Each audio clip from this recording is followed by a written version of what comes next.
how do we now look at the traditional 60/40 asset allocation? How do we think about that?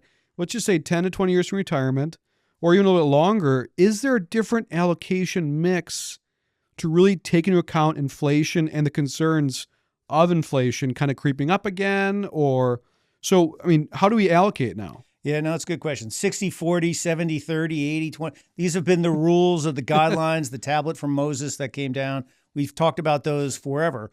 The thing that's, you got to remember that's different this time is that longevity is increasing. We're getting older and older and older. So really need to think about the tools that help mitigate against inflation.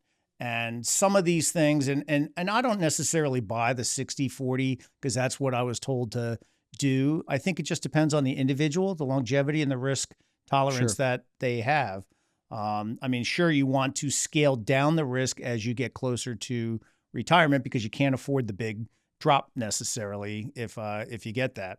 To me, I believe that you ought to have things like, and the percentages, to be determined, but you got to have things like dividend paying stocks in there.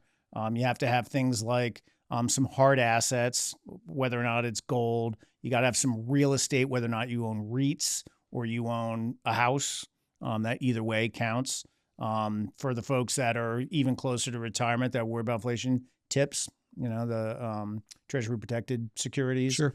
So a number of things you want to consider adding into the portfolios if we're in a higher inflationary environment. So does that, I guess I'll ask the question direct. Are there assets or investment styles that kind of protect against inflation? Are those what you just listed, or are there others? So it depends what age we're at, right? So Okay. if you're on the older stage, those are the things you want to bake into your portfolio. If you're younger and you're in those 30s and 40s and you've got 30 years until retirement, then their inflation protection is going for growth.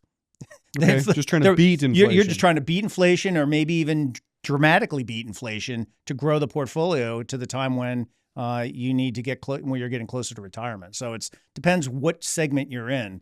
Closer you get up there in age and closer to retirement, then you want to add some of these things in. If you're younger and you have a lot of time, you really want to just try and grow the assets.